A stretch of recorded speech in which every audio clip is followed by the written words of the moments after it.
आपके साथ दीप्ति गोयल और आप देख रहे हैं ट्रू इंडिया न्यूज। आइए रुख करते हैं अब खबरों की ओर।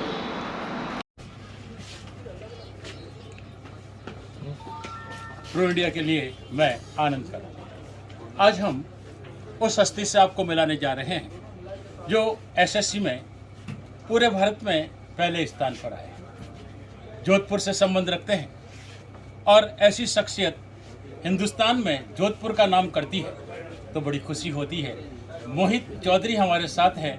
आप अपनी सफलता का राज किसे मानते हैं? सर, मैं अपनी सफलता का राज तो पहले भगवान को ही मानता हूँ, भगवान को देता हूँ। उसके बाद अपनी इंडियन आर्मी, कि उनकी वजह से मेरी इतनी अच्छी स्कूलिंग हुई। पापा आर्मी था तो आर्मी स्कूल में मैं पढ़ पाया, अच्छे स्कूल में पढ़ा।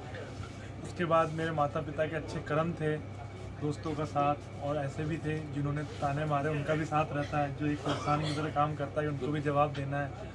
और जो भी अपनी मेहनत, और बाकी जो भी ऐसे कोचिंग इंस्टीट्यूट का सपोर्ट रहा है अपने को, और अपनी मेहनत जो मैंने अपना अध्ययन करा है, खुद सेल्फ एनालिसिस एंड इम्प्रूवमेंट करके आज मैंने ये मुकाम पाया।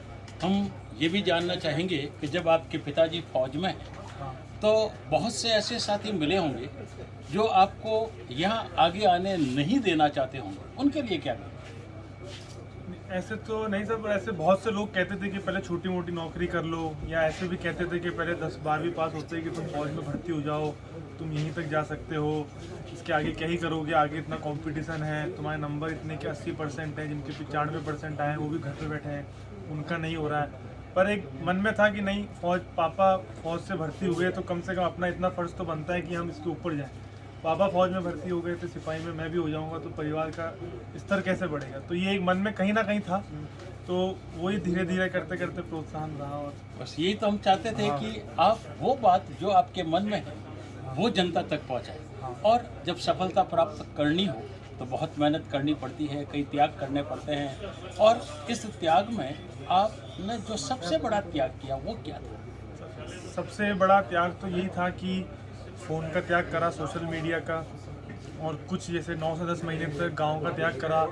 कोई शादी ब्याह में भी नहीं गए, कोई जीवन मायरे में कहीं नहीं गए, इन सब का त्याग था। और एक जीवन के अंदर अनुशासन को अंदर ढालना अपने अंदर, कि नियमित रूप से जो भी पढ़ना है उसको पढ़ना, इन्हीं सब चीज़ों का ध्यान ज़्यादातर मैं मानता हूँ। अगर जब आप कोई रेगुलर स्टडी करते हैं तो उसमें सफलता मिलती है, वो रेगुलर स्टडी के साथ आपको आराम भी चाहिए। हाँ, तो आप आराम कब कर पाते थे? सर, आराम तो ये है कि आप अपने घर वालों से बात करें। माँ है, आप अपनी माँ से बात करेंगे तो आपको इतना अच्छा लगेगा। आपको कुछ भी फील हो रहा है, बीच बीच में आएगा महीने में 2-3 बार कि आपको लगेगा कि आपका सिलेक्शन नहीं होगा, डीमोटिवेशन होगा कि मेरा नहीं होगा, इतने लाखों बच्चे कर रहे हैं। तब आराम से किताब बंद करें, आँख बंद करें, अपने घर पे जाएँ या फिर माँ के अपने गोदी में सोएं, थोड़ा उनसे बातचीत करें, जैसा आप फील कर रहे हैं उनको बताएं। आराम से आप अपना रिलैक्स हो जाएंगे, ये मैं मानता हूँ। बाकी यार, सबसे बढ़िया नींद ले लें, उठें, वापस किताब में लगें। एक आखिरी सवाल जी सर। कि जब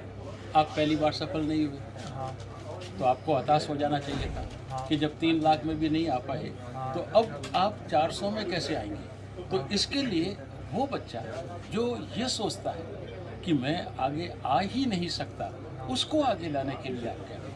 तो वो बहुत ही गलत सोच रहा है। अगर उसको ऐसा लग रहा है कि उसका नहीं होगा, मैं बहुत से ऐसे एग्जाम्पल को जानता हूँ जिनके 10वीं 12वीं में 60% होंगे, वो फिर भी आज बहुत ऊंचे ऊंचे मुकाम पर हैं।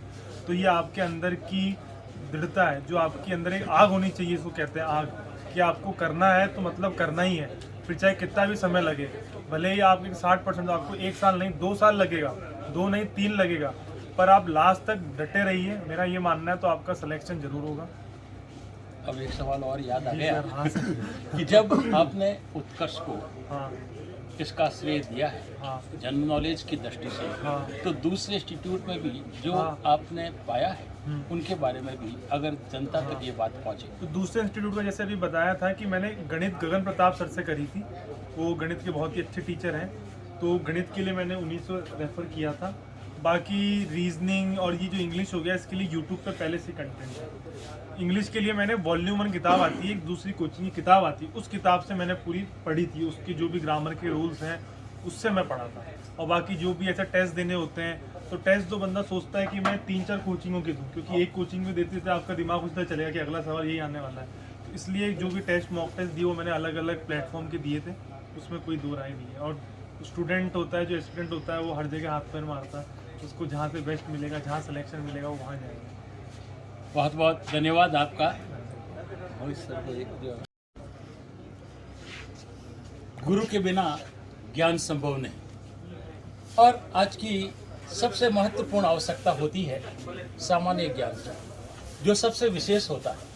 और यह विशेष ज्ञान जब आपको मोहित को प्राप्त हुआ तो उसके लिए उत्कर्ष के सर कुमार गौरव सर हमारे साथ हैं।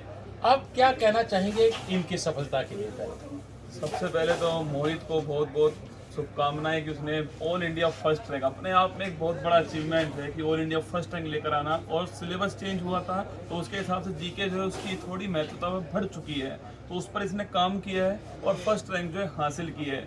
और मैं जब इनके पिता से मिला, जब इनकी माता से मिला, तो मुझे महसूस हुआ कि इसकी सफलता में केवल इसका योगदान नहीं है, इसके माता पिता का सबसे बड़ा योगदान है। उन्होंने समर्पण दिखाया है, डेडिकेशन दिखाया है। उसके अलावा जो गुरु हैं, इसके जितने भी टीचर्स हैं, उन्होंने खूब ही मेहनत की है। और जब ये सुबह सिलेक्शन के बाद मेरे घर पर आया तो मुझे गूज़बम्स हुए और मुझे फील हुआ कि मैंने भी कुछ अच्छा काम किया है। और मुझे बहुत प्राउड फील हो रहा है इसके ऊपर यहाँ खड़े होकर के। इतना ही कहूँगा, सफलता जो है वो माथे के पसीने में है, हाथों की लकीरों में नहीं, क्योंकि सफल तो वो भी होते हैं जिनके हाथ नहीं होते। तो जमकर मेहनत कीजिए आप सभी लोग, आप सभी को मेरी तरफ से ऑल दी बेस्ट। आपके ऐसे ही जो बच्चे रह गए, फर्स्ट तो एक ही आएगा, सब तो आ नहीं सकते, उनको आगे लाने के लिए आप क्या गुरु ज्ञान देना चाहेंगे? सर, संघर्ष जिंदगी में होता है सर, तो वो अभी संघर्ष के दौर में है। इसने संघर्ष करके सफलता प्राप्त कर ली है। तो सर, ना संघर्ष ना तकलीफ का खाक मजा है जीने में। बड़े बड़े तूफान थम जाते हैं जब आग लगी हो सीने में। बस सीने में अपनी आग जलाए रखिएगा, निश्चित एक दिन सफलता मिलेगी। और जिस दिन सफलता मिलेगी उस दिन आप सफल कहलाएंगे। पिछली बार मोहित असफल होगा, लेकिन इस बार ऑल इंडिया नंबर 1 है। तो इसको आदर्श बनाइए और रुकना मत। बहुत बहुत धन्यवाद आपका। कहना चाहूँगा कि मंजिल उन कदमों को मिलती है जो थकने का नाम न लेते, जो दृढ़ निश्चय करके चलते हैं, पथ में विश्राम न लेते।